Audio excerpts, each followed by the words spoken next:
Welcome into Sportsmemo's betting podcast for July 19th. It's the Pac-12 North Division Preview College Football podcast here with Robbie Veno. Rob, welcome to the podcast. How are you doing today?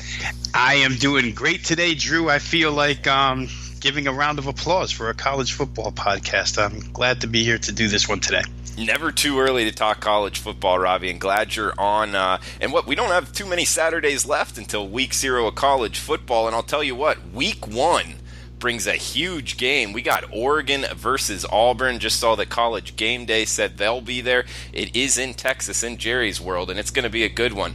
And the Oregon Ducks lead us off here in the Pac-12 North breakdown. Last year, 9-4, 5-4 in conference, Robbie. Just 5-8 ATS against the number. They were a loser overall. Also 5-7 trending towards the under. We bring up that week 1 game against Auburn. That's a big one. They are catching 3. It's Mario Cristobal's second year in Eugene.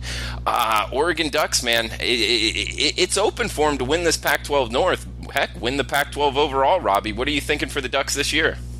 Yeah, in this division, Drew, the north side of the Pac-12, this is the only team out of the 6 that's going to go through a bit of an overhaul in one of their systems. Defensively, Oregon's going to make a little bit of switch here, and Mario Cristobal brought in Andy Avalos, Boise State's defensive coordinator for the last 3 years. So if you want to just take a general overview of what the Ducks defense might look like, just think Boise State the last few years.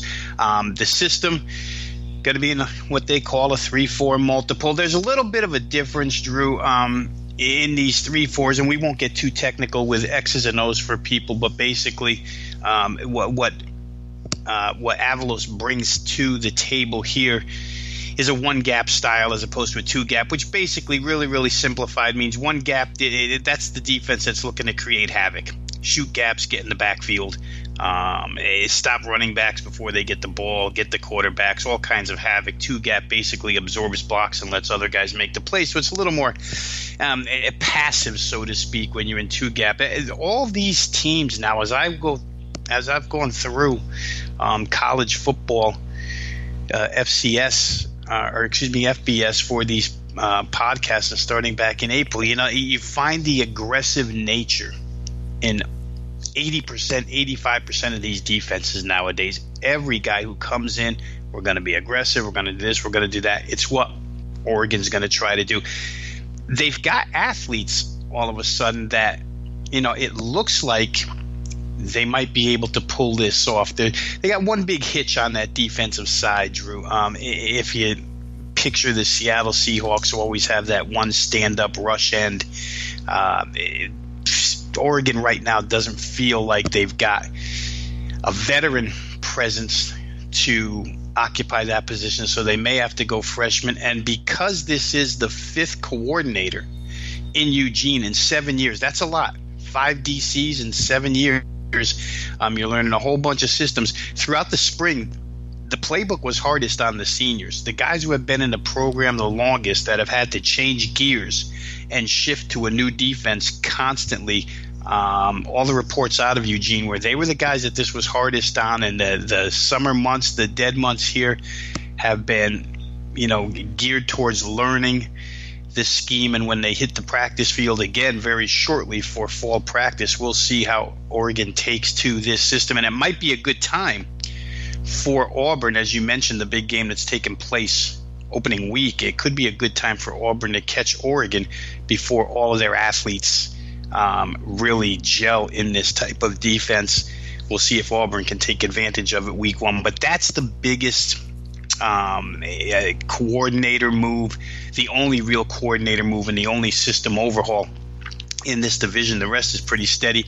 Haven't even said a word yet about Justin Herbert, the returning quarterback, but certainly the best quarterback in the Pac-12 this year. The offense loaded with speed, loaded with skill. I think that they'll be much better this year. They've gone through some injuries the past couple of years, and it's been hard on them injury-wise, especially to their quarterback, Justin Herbert. But if he can stay healthy, boy, it looks like they can do a lot of damage in this system. Second year of Marcus Arroyo. I think Oregon's, they're highly touted, Drew, and they're going to be priced accordingly. But It depends to me about how quickly this defense comes around to how aggressive we can be with playing Oregon, because like I say, premium price in every game with a defense that might not be there right off the bat is going to be an interesting way to go about handicapping them. I like what they have lined up here. Certainly they're going to push for the division title. By season's end, they might be the best team in this division and headed towards a Pac-12 championship game. But if we're looking just short-sighted and first game out of the box, I do think Auburn has a little bit of an edge. Number one, the venue. Obviously, Texas, the Auburn fans will flock there. Oregon travels well, too, and they're not afraid to play these games. They've done this before, non-conference with a biggie in Texas to start the season. But I do think that maybe that first game we'll learn a little bit about the Oregon Ducks. The next couple of weeks are pretty easy. They'll have Nevada, they'll have Montana, then they get into big-time play on the road against Stanford. So for Oregon, that first game is going to be key, especially defensively. Yeah, Robbie, good breakdown. And, that week one game versus Auburn, I think it's huge for both programs. And you bring up some facts that Auburn can take advantage of Oregon.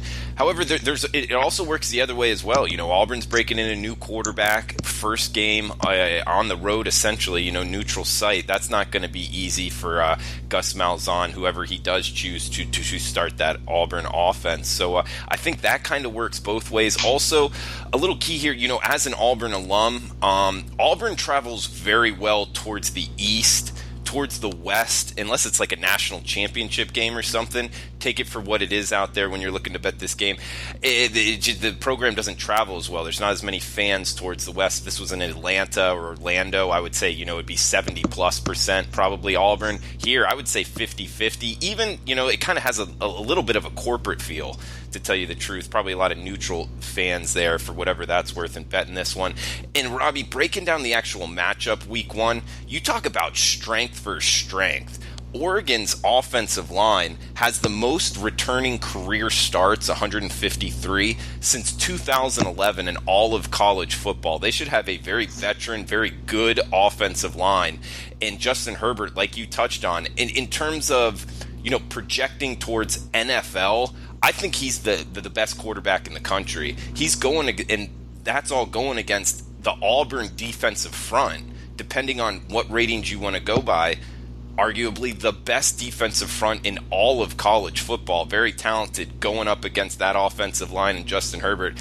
It's strength on strength. It's going to be a great matchup to watch there right off the gate. So it'll be interesting to see who kind of wins that matchup. And overall, looking at Oregon in the Pac-12, I'm going by Bet Online season win totals here.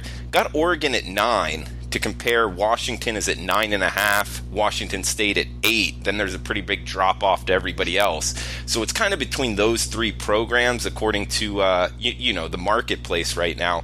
I think it's Oregon's to lose, because if they are able to beat Auburn, not that that matters in the Pac-12 run here, but you said it. It's Nevada, Montana, Stanford. By a lot of means, Stanford's kind of going to take a step back here. Then they get 2 well-timed bye weeks, one right before Cal, another one before Arizona. So I think this Oregon program at 9 wins, I would look to bet them over. And, any futures out there, not a big fan of betting futures, but to win the Pac-12 North, I think I'm going to take a shot here with Oregon Ducks winning it. I just think that they have the best quarterback, good offensive front, and Mario Cristobal as the head coach, Robbie, in only his second year. I'm a big fan of this guy. A lot of people like these players, coaches. I like the guys that get after it, get in your face. He's one of those guys, usually coaching up a good defense. Still, I remember the times, I can't believe there isn't a 30 for 30 written on this. And what he did there at FIU, Robbie,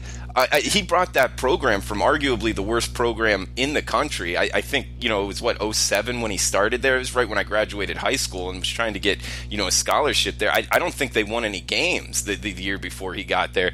And within a couple years, they were going to bowl games, and then he has one down year, and he gets shown the door. Obviously, there was something that happened that wasn't made public, but he finally got back to a head coaching job in a Power 5 program. I'm a fan of Mario Cristobal. I know the mainstream kind of isn't. A lot of guys against him. Anything here in conclusion on Oregon before we move down the line in the Pac-12 North, Robbie? Yeah, well, I'll second your enthusiasm for Mario Cristobal, and I think, obviously questionable circumstances. He had just signed a big deal with FIU when they cut him loose. And to show you how good of a coach he was, Nick Saban didn't miss a beat. He scooped him right up, and Cristobal got to learn the Alabama way for 4 years before he came to Oregon. So I'm a fan of his as well. I think he's going to do the right thing here. The Oregon-Auburn matchup week 1 is fascinating because, like you say, you just went through the defensive line strength of Auburn, which it's been for a couple of years now. I mean, if it wasn't for Clemson's defensive line last year, preseason, a lot of people might have ranked Auburn's defensive line the best in the nation. But the other side of that coin is the new defensive scheme, the front seven for Oregon, shooting gaps and whatnot. Who better to take advantage of defensive aggressiveness with kind of a green and inexperienced team in doing so than Gus Malzahn with all the misdirection and trick running plays he throws at you. So a lot of window dressing out of Auburn. It's a great matchup on both ways, and I know you and I were just speaking about it off air. We'll go through week 1, do maybe an early pod on all these games and break them down, and then come back at game time, do it again. But this one you could talk a while about because there's argument, counter argument in that game that could go on forever. Yeah, great breakdown to start off here, Robbie, on the Oregon Ducks. We got Washington we'll hit up next, the Washington Huskies. And guys, this is your first time listening to the Sports Memo podcast. We do a daily podcast here at sportsmemo.com, talking MLB, CFL, we talk soccer, and as we get closer to the NFL and college football season starting, we do every game on the board. So each week we'll be breaking down every single game in college football and the NFL, quick hitter style, through all of them. So join us. That will be Wednesday, Thursday, Friday, when the football season starts. And we're actually going to be planning on doing every game on the board in college football anyway, probably before that week 1 slate of games. So Robbie Veno, a big part of it. Follow him on Twitter at Rob Veno Sports, myself at Drew Martin Betts. Feel free to hit us up with any questions, college football, NFL, any type of betting questions. Heck, lifestyle advice, we like hearing it all. So we'll answer questions at the end of this podcast as well. We appreciate the guys that did reach out on Twitter. We got the Washington Huskies up next, 10-4 last year, Robbie, 8-2 in conference, 4-10 ATS. So this is something you don't really see. This is handicapping 101 in college football. The Washington Huskies went 10-4 straight up last year, and only 4-10 against the number. That's very rare in today's college football to see that big of a discrepancy from good to bad, whether just talking about straight up wins and the people that did bet on them. Also 3-11, huge trender towards the under here in Washington. We're talking Chris Peterson's 6th year in Seattle. Robbie, what are you thinking for the Huskies this upcoming year? Yeah, you know, that against the spread, or those against the spread failures last year, Drew, really attributed to the offense and a quarterback in Jake Browning that, you know, was probably better as a freshman than he was by the time he left the program. I thought he was a little overrated. They had absolutely week in and week out, he tended to show, at least from a passing accuracy standpoint, that he was overrated, and Washington couldn't really get the explosive plays out of the passing game that's necessary to cover the type of numbers that they're laying every single week last year as large favorites. The defense certainly did their job. The ground game did their job. This year a little bit different, right? Now you have Jacob Eason, Georgia quarterback, transfer into Washington. Pretty much the opposite of what Jake Browning was. Jake Browning, a short guy, more mobile. Jacob Eason, more classic pocket passer. I think it's better suited for what Chris Peterson and that program is doing up there. Got a cannon for an arm, which Browning didn't have. He had to make the most of what he had. And he's got, in Eason's case this year, he's got an entire receiving corps coming back. So they might lose their running backs, Myles Gaskin and company, but their running backs for a program like Washington, obviously you can replenish that stockpile pretty easily.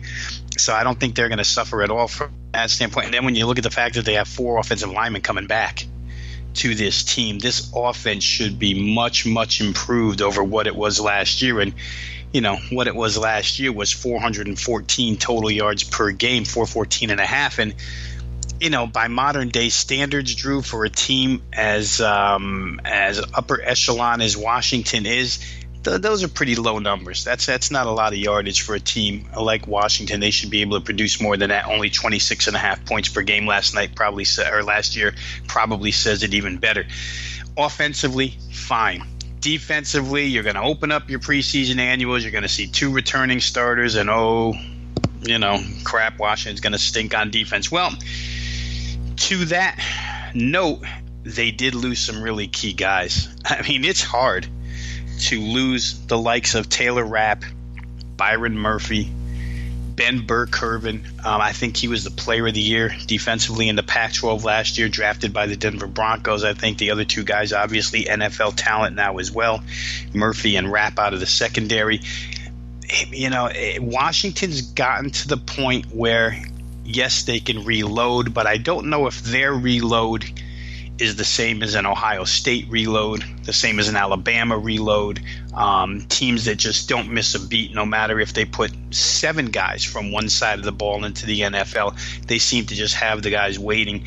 We're not positive Washington has that yet. What they have is a pretty good coaching staff that turns out talent, and they're becoming known for their secondary. So the fact that Rapp and Murphy, both NFL players now, are gone from that secondary, maybe there's guys that can step in, but until it's proven on the field for successive years, I have a little bit of a hard time believing that Washington will be the same exact defense as they were last year, at least right off the bat. Now, I know that Peterson will coach them up, and by midseason they'll probably be really strong again, but teams can take a little bit of an advantage or a little bit of advantage of Washington early on. The problem with that is, when you look at the list of opponents, Eastern Washington FCS, team that throws it around, might give Washington more problems than will Cal.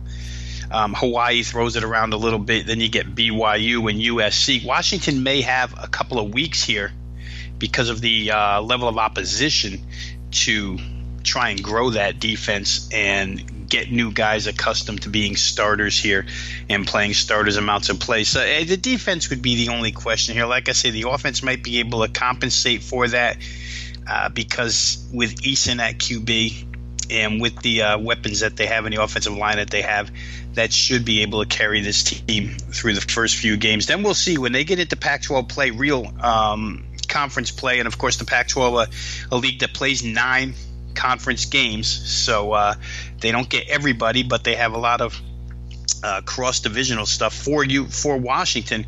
Cross-division wise, they get USC, but they get them at home. They get Utah, but they get them at home, and then they get Colorado on the road. So 2 very good teams in USC and Utah, and they get them both at home. So Washington's schedule a little bit favorable here as well. It'll be a battle between them and Oregon, as we talked about Oregon before being maybe the front runners in the division. Washington gets Oregon at home. So it seems like every key game from where a top team in the Pac-12 is concerned, Washington gets to play them in Husky Stadium at home. Should be an advantage. We'll see how they go. They're going to be heavily priced again. That's just the way it is with Washington anymore.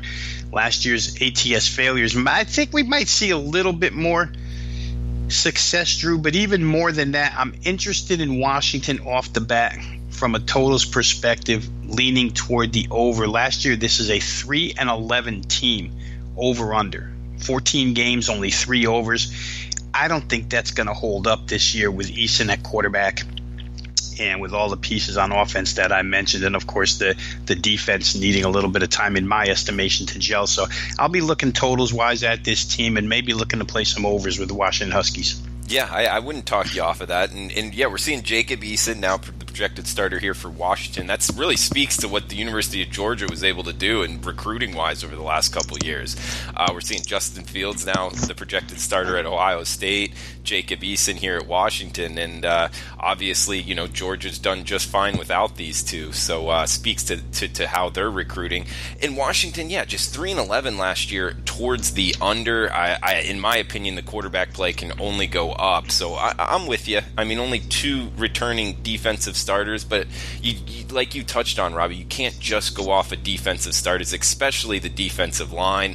And a lot of these rotations, the 7th and 8th defensive lineman is, not as important, but not too much less important than the 1, 2, and 3 defensive linemen, just because, watch college football, they rotate in and out a lot. So that second line of defensive line is a pretty important piece there for Washington, really for a lot of college football teams out there. And we're talking with Robbie Veno at Rob Veno Sports. And guys, you can get his college football and NFL full season at sportsmemo.com. And if you do that, you get his power ratings, the last year's closing line power ratings from Robbie Veno. He does them every week, so we'll include that in his package at sportsmemo.com. Also, the coupon code CFBPOD, that's CFBPOD, at checkout for full season college football and full season NFL and college football combo there.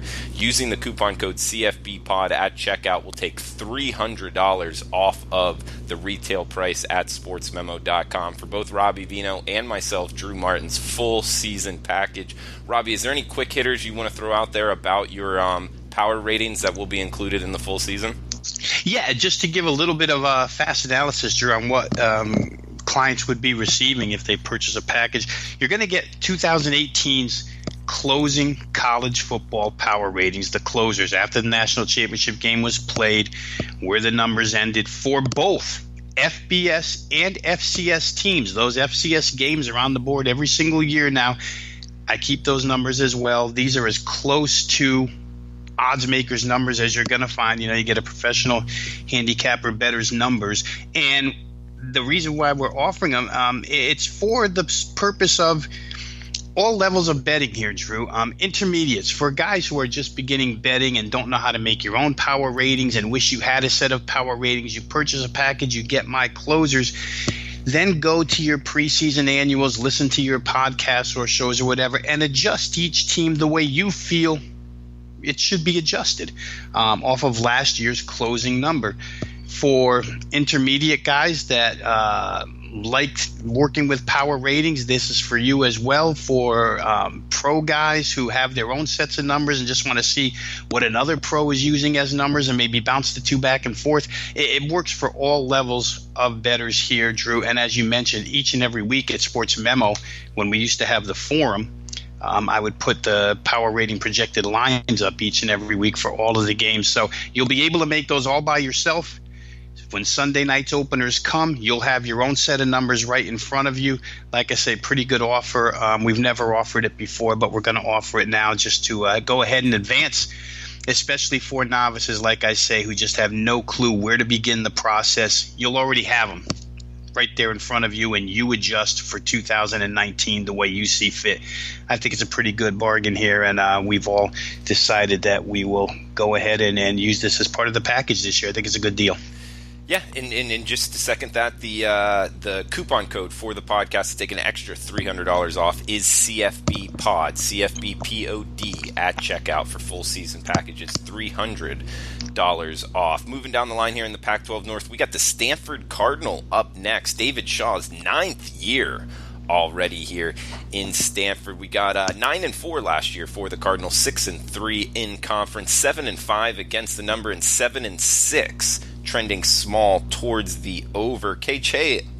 Costello is his name, Robbie, at the quarterback position. Pretty good quarterback there. It's an interesting case study. Bet Online just showing a 6.5 win total for Stanford. They start off with Northwestern out of conference, then at USC in the Pac-12, and then an interesting road trip down to the state of Florida to play at UCF. That's going to be a tough one. Interesting game there, week 3 for Stanford. Then coming all the way back home to face Oregon in a huge game in the Pac-12 North the following week. So it's a tough stretch here to start off the first 4 games for Stanford. Could be a tough September, in my opinion, Robbie. How do you view Stanford this upcoming year? Yeah, I'm with you, Drew. And if you just push that out a couple extra weeks before they get their first bye of the season, they'll have to play Washington, the division kingpin, heading into this year as well. So you're talking about 5 extremely difficult games to start the year with no break. Kudos to them for scheduling non-conference the way they did. And you don't have to play Pat Fitzgerald and Northwestern. I know it's at home, but still, that's a tough game. And you don't have to go to Orlando to play Central Florida and run around in the heat on September 14th, chasing their offense all over the place. So this is a difficult stretch to start the year. By the time they get that bye week, Stanford's fate could already be decided. Now, it won't be or it could actually be. I was going to say it might not be division-wise, but it could very well be decided on all levels.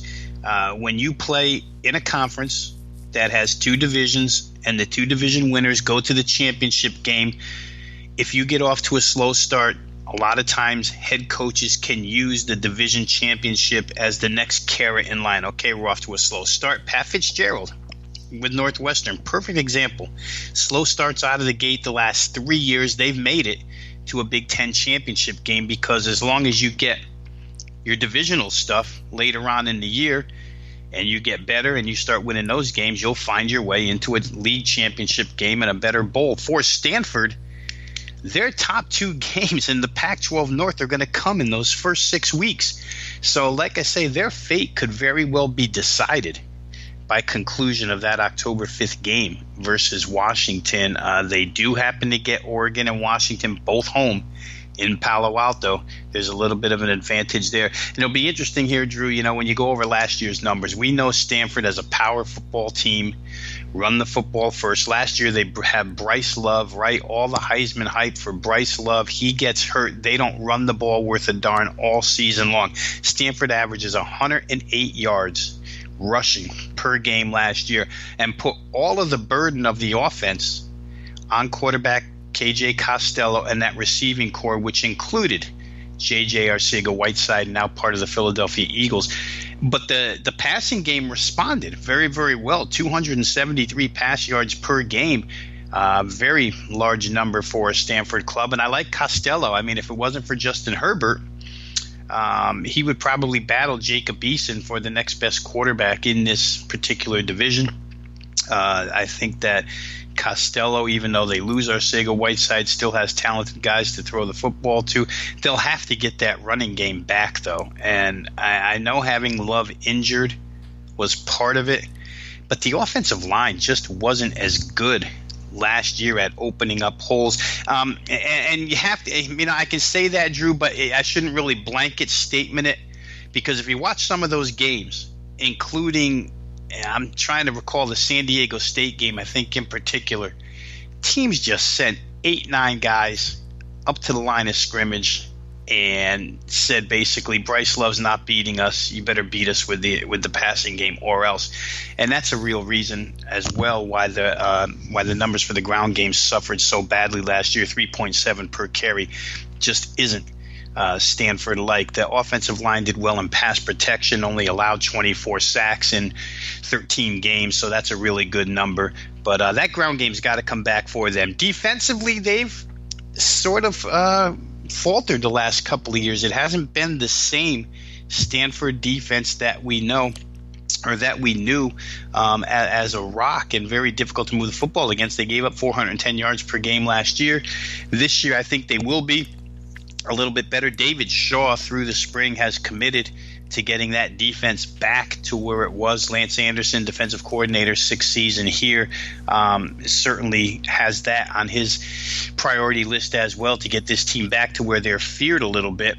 Don't have a bunch of returning starters, and they don't necessarily recruit like Washington or Oregon. So again, this is a program where if the depth level is down a little bit, and if injuries take place, they do wind up going, the numbers wind up dropping a little bit. So it'll be interesting to see the comeback here, Drew. I'm, kind of on a positive note with this team because they have now incorporated downfield passing into their attack. For years, Stanford was a boring football team that really didn't want to throw. Last year, they threw out of necessity. They were successful doing it. I think that carries over. Some of the quotes I read this spring season seem to indicate that passing is more a part of their offense now. But again, 107 rushing yards isn't going to cut it. So we'll see if they can get that back into gear. And if they can throw off of the run, they're twice as dangerous for sure. That's the way they like to do it, play action-wise. I don't know. This team, to me, I think the schedule that we both hit on right off the top is the main focus of their season here. And we'll see where they end up after 6 games, especially division-wise. If they come out of it 2-4, but the 2 wins are against Oregon and Washington, and they're 2-0 in Pac-12 North play, and 3-0. Or excuse me, if they come out 3-3, because they'll probably beat Oregon State, and they're 3-0 in the Pac-12, then the season will be, could be very much a success. But we'll have to see how those first 6 games go. And it'd be, from a handicapping standpoint, as we always use as an angle, what's on deck for a team? Boy, every Stanford game that we're going to handicap from the outset, what's on deck for Northwestern? USC. Oh, boy, what's on deck for Central Florida? Or after USC, it's Central Florida. And how beat up they are going into all of these games. This is a team that maybe more than any we'll talk about today, we'll have to treat on a week-by-week process. Yeah, good stuff on Stanford there, Robbie. And guys, we promised to go quicker through the back half of the Pac-12 North. We're already at 30 minutes, and we try to keep these around 45 minutes or less. So Robbie and myself promised to go a little bit faster here, Robbie. But I do have 2 questions for you on Stanford. That Week 3 matchup at UCF, all things considered, if Stanford's -2.5, who you taking? I'm probably going to Brandon Wimbush is a starting quarterback down there. I'm probably on UCF, to tell you the truth. Yeah, me too. That's just an interesting one. And then through that stretch, Northwestern, USC, UCF, Oregon, Oregon State, which, by the way, to add a caveat to that, Oregon State, not that they're anything special, but they are off of a bye playing Stanford, and then they have to play Washington. If over under 3 wins. If the number's 3, I think I could push, but I would take under. I'm not taking over. I don't think they'll come out of that 4-2. I really don't. Yeah, me neither. I'm with you. I think it's too tough of a stretch there for Stanford. And BetOnline putting it at 6.5 wins, their season win total. And you see why. You think Stanford, you think a bunch of wins there in the Pac-12 North. Man, their schedule looks tough. Question marks. I think it could be a down year for the Stanford Cardinal. Next team up, we got the Washington State Cougars in Pullman, Washington. Mike Leach, his 8th year here, Robbie. I did not realize that. He's been here almost a decade. That's pretty impressive there for Washington State. 11-2 last year. Heck of a season for the Cougs. Went 7-2 in conference. 11-2 ATS.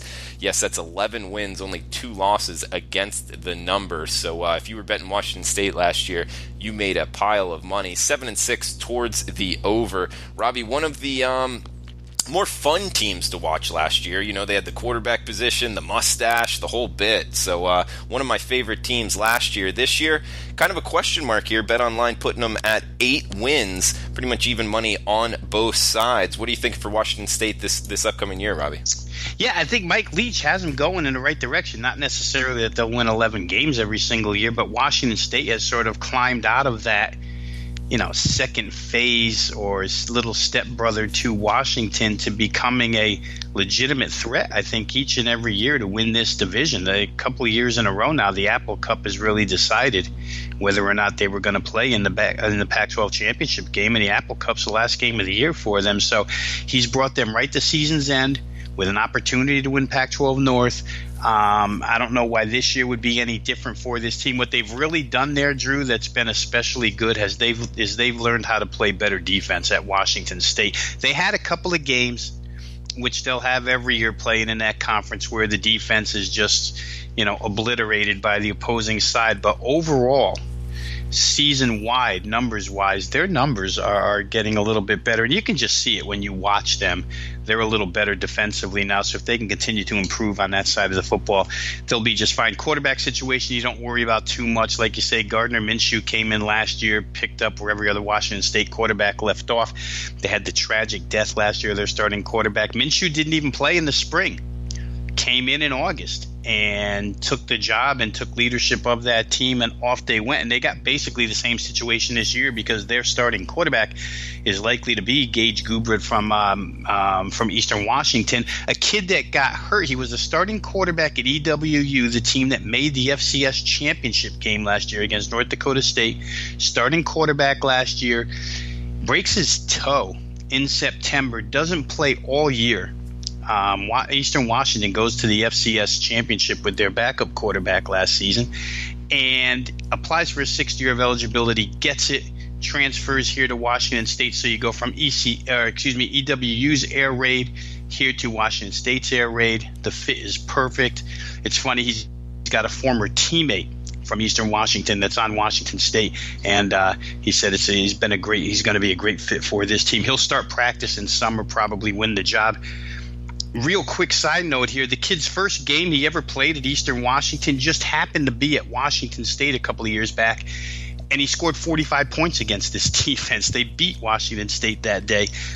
So certainly there's some attachment with him to this program. We're never going to have to talk about Washington State receivers. They always have guys that run the right routes in this very, very simplified offense. But running game was a little bit better last year, never really much. I think offensively you're going to see the same thing out of Washington State as we see every other year. And defensively, like I say, the improvement is noticeable, Drew. And it's been a little bit better each and every year. If they can stay the course, they're going to get their share. They brought in Tracy Claeys, former Minnesota defensive coordinator and head coach last year, to run this defense. He did a pretty good job here for his second year, so the kids are more familiar with the system. The schedule isn't difficult out of the chute. New Mexico State and Northern Colorado, however, they'll go to Houston, where you'll see balls in the air all game long in that one on September 13th, and then start the conference season with UCLA and Utah after that. They're in a tough division, let's face it. We just went through Washington and Oregon. To crack those two is tough. But like I said earlier, Washington State's been on the cusp of a Pac-12 North title 2 years in a row. So we don't want to really sell them short this season either. We'll see how it goes, but I think Leach has this program in a good place, a lot better than maybe people think they are. Last year, 10-3 against the spread might not hold up, but a winning point spread season again for this team, I could see it happening. Yeah, I could too. I mean, one of the more fun coaches to be around it in college football. Pullman, Washington, also keep in mind that's a tough place to play there in Pac-12, out in the middle of nowhere. That Friday night game against Houston, it's in NRG Stadium, actually, and that's a Friday night game. That's going to be a fun one, like you touched on, Robbie. So it'll be a good one there. Good fit for the quarterback position, like you touched on with the Eastern Washington transfer coming in. Guys, we're moving down the line here. Got two teams left in the Pac-12 North Division breakdown. And remember that college football podcast coupon, CFB Pod, that's CFB POD, at checkout for $300 off Robbie Veno or myself, Drew Martin's full season package at Sportsmemo.com. We got the California Golden Bears up next, Robbie. 7-6 last year, 4-5 in conference, 6-6 ATS, and 3-10. Huge trenders towards the under. Justin Wilcox, year 3 here in Berkeley. We know what that means. Year 3 is usually a pivotal year in the program trajectory under a head coach. Either that seat starts to heat up or they surprise some people. So which way do you think it's going to go with Cal this year? Yeah, real quick, Drew, I'm just going to bounce back real fast to the Washington State scheduling quirk. We talked about Stanford maybe having their divisional prospects known by the time their first bye week comes in October. For Washington State, when you look close at their schedule, I should have pointed this out back when we were talking about it, but they play all of their division games to end the season in succession. They play 5 consecutive divisional opponents from October the 26th to November 30th. So they'll be 0-0 inside that division until their 7th game of the year. Interesting scheduling quirk for Washington State, something to look out for, a reason for them, even if the season goes south early, to not give up on the season, because their divisional stuff is all, like I say, their last 6 weeks of the year. For Cal, I wish they could find some offense, Drew, some explosiveness. Lack of explosiveness heading into last year was a problem. They didn't find any with Russ Bowers at quarterback, so it's 2 years running. and we head into August and it's still a problem. They don't have downfield receivers. They can't stretch the field. They're a very good fundamental football team at the point of attack. But if you can't stretch the field nowadays, you can't beat people. You're not just going to run the football down anybody's throat. You're not just going to throw 4-yard swing passes and get down the field. It's tough for Cal right now offensively. If they can find something this year to add some explosiveness to that offense, they're going to be tough to handle because defensively, this is a real good football team. Justin Wilcox, how about this trio of defensive coaches? Wilcox, we know, defensive coach by nature. He's been the DC at Wisconsin and at USC. Tim DeRuyter, the defensive coordinator, obviously comes with great defensive pedigree. And now they bump up Peter Sermon to co-coordinator. He had coached the inside linebackers last season. Now he's a co-coordinator. Peter Sermon's been the DC at Mississippi State in the SEC. He's been the DC at Louisville. He's had some real good stops along the way. I think the Louisville stop was a disaster, but prior to that, his SEC stuff was real good. They've got 3 great defensive coaches on this team. This defense is as good as any inside that division. They proved it last year. They're tough as nails. They play hard for all 60 minutes. So if you bet on them, you're not going to get a stretch where this team doesn't care. They seem to always find a way to keep themselves in a game.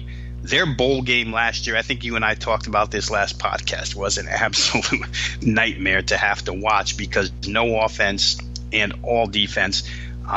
They have to straighten that out, Drew, without getting into the positional groups because we're short on time here and saying where they need to make progress. I think you could sum it up real easy. They're walking into this season the same way they walked into last season, with a defense that they know is Pac-12 upper echelon caliber good, and with an offense that needs a couple of receivers and the quarterback ability to make some plays downfield. Brandon McElwain, you might remember him as the quarterback of South Carolina for Will Muschamp a couple years back. He's on this team now, but not going to play quarterback. They're going to use him as kind of that Swiss Army knife type multiple weapon, running the ball, catching the ball. That could help. And the quarterback situation, we'll see. Maybe Devin Modster, maybe Chase Garbers, but whichever has to do a good job throwing the ball downfield. Robbie, good breakdown so far. We got one team left in the Pac-12. Talking with Robbie Veno at Rob Veno Sports. You can follow me on Twitter at Drew Martin Betts. We got last team up, Oregon State Beavers in the Pac-12 North. We'll be back with the Pac-12 South, I believe, next week. We got the team in Corvallis, Oregon, 2-10 last year, Robbie. Kind of the runs here of the Pac-12 program, not really in good shape there in Corvallis, but either way, just went 1-8 in conference, 4-8 ATS, 8-3 trending towards the over. They do have Jake Lutton at the quarterback position, big kid, strong arm. Outside of that, not too much talent to really speak of. They do return a lot, 7 returning starters on offense, 9 on defense. Schedule starting off with Oklahoma State out of conference on a Friday night, week 1. Then they have to go on the road at Hawaii. Hawaii is off of a bye, keep that in mind. Then they catch Cal Poly, and then 2 well-timed bye weeks, one before Stanford, hitting a tough slate there in the Pac-12 against the Pac-12 big boys like Utah, Washington, Oregon. You got to think Oregon State's going to be up against it, but they might be able to catch a couple wins in conference. Obviously aiming for a bowl at 6-6. Bet Online not really seeing it so much, just 2.5 as their season win total. Robbie, do you think they can get to 2.5 wins this year, Robbie? You know what? I think they could. Sure, they could. They could probably, if they get Hawaii and Cal Poly, you only need one more and maybe an upset inside conference. We don't know how injuries could affect it. So, I wouldn't play under 2.5. That's just not my style. I don't know if they're going to get Hawaii, though. That's a road trip. Hawaii's not a bad program now on the upswing, and Hawaii's off of a bye on the island. It's a difficult game, Drew. You're looking at the first 3. They're not going to get Oklahoma State. Hawaii will be a score fest. This Oregon State offense surprised just about everybody last year. Jonathan Smith came in to take over as head coach and just didn't expect the type of fireworks offensively to be created that they created. They have an outstanding ground game, and Jamar Jefferson, the running back, for that little bit of a stretch where he was hurt, it showed up a little bit, but they found backup running backs. But Jefferson back healthy this year is one of the best tailbacks in the conference. The receiving core is outstanding. I think they have 67% of their receptions back. And Luton, obviously a six-year senior who's been in the program. He shared time last year with Connor Blount, who transferred out of his program. But how about they have now Treston Jebbia, who was in competition with Adrian Martinez at Nebraska last year for the starting job. Adrian Martinez got it. Jebbia, very highly recruited, pure pocket passer, rocket arm, chooses to transfer to Oregon State. Now he's in the quarterback mix with Luton. Even if Jake were to get hurt this year, they've got a real good quarterback situation here. I think the offense is going to be explosive once again. This whole thing falls on the defense. The defense was, I don't know if I could think of a better word than rancid. They were bad, and they gave up almost 46 points per game. I don't know that there's a lot of improvement made on that side of the football. Certainly that's where they're shifting their focus to try and improve that side of the football. But they were 8-4 over the total for a reason.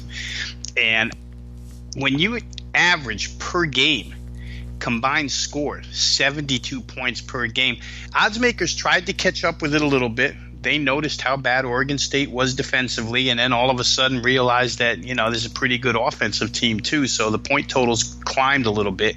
Still, Oregon State was able to get to 8 overs. I don't know if you change at all that betting pattern for this year, Drew. I think I would look at Oregon State right off the bat against Oklahoma State as an overplay, dependent upon the number. I mean, as long as it's not astronomical, I think that's a play that you can make. I think you can make the Hawaii play over, and so on and so forth. The Cal Poly Slow, I believe, is the program with Dan Hawkins where they throw the ball all over the field as well. So you may get 3 overs right out of the chute with them.